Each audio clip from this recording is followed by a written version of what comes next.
Have you ever been there, lying in bed, totally exhausted, but your brain just will not stop? Well, we're going to get into exactly why that happens, and I think the answer is going to surprise you. See, it might not be a flaw in how you think, but it's actually all about the unique architecture of your mind. It's the question, isn't it? Why can't I just switch off? You're tired, you need to sleep, but your mind is running a marathon, replaying conversations, planning a dozen different tomorrows, stress testing things that probably won't even happen. So what is actually going on up there? Let's dig in. So, what if we've been looking at this all wrong?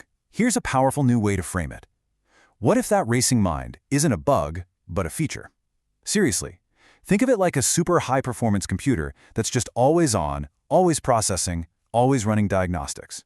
It isn't broken, it's just operating at a whole different level. So, how is it built differently? This is where we get to the real core of it all. This idea of branched thinking. It's a fundamentally different way of processing the world, and it's the absolute key to understanding why some minds just can't seem to find that off switch. Okay, so here's the crucial part. It's not just about thinking faster. Highly intelligent minds process more variables at the same time. So while a lot of us might follow a pretty straightforward, linear path in our thoughts, these minds are wired to explore a ton of different possibilities all at once. This visual really nails the difference. Look at the left side. That's linear thinking. It's a straight line. A leads to B, which leads to C. Simple enough. But now look at the right. That's branched thinking. From that same starting point A, the mind isn't just going to B. Nope. It's exploring B1, B2, C1, and probably a dozen other paths you don't even see here, all at the same time. And that is why finding that mental quiet can feel so impossible. Your brain isn't just stuck in a simple loop. It's navigating this huge, sprawling tree of possibilities. Every single branch is a different what-if, a new angle, another thing to consider. It's this nonstop, complex exploration. And yeah, that's why it is so hard to just be silent. Okay, so hearing about branched thinking might sound, well, exhausting, maybe even like a curse. But what if that's not the right way to look at it? What if this isn't a bug at all, but a really powerful cognitive tool? Let's try to reframe this whole overthinking thing into something else entirely.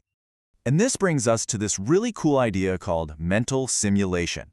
That's the technical name for what your brain is doing in the middle of the night. You're not just worrying, you're running these incredibly complex simulations of the future, stress testing your ideas, and preparing for every possible outcome you can imagine. So how does this whole simulation process work? Well, let's say you've got a big presentation coming up at work. Your mind flags that as the problem. Then it immediately starts running the scenarios. What if it goes perfectly? What if you totally bomb? What if the main stakeholder calls in sick? And for each of those simulations, it's analyzing every little variable and stress testing your plan, searching for any weak spot. It's an incredible form of mental prep.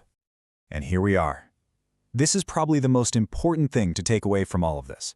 What you've probably been calling anxiety or chronic overthinking is actually your brain's high-powered simulation engine kicking into gear.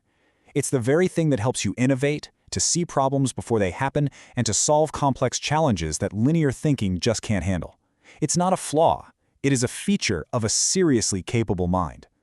So, listen, the next time you find yourself wide awake at 3 a.m., maybe try something different. Instead of fighting it, what if you just leaned into it? Remind yourself that your mind isn't broken. Your personal simulator is just booting up for the night shift. And then just ask yourself, if my mind is a simulator, what kind of amazing world is it going to build for me tonight?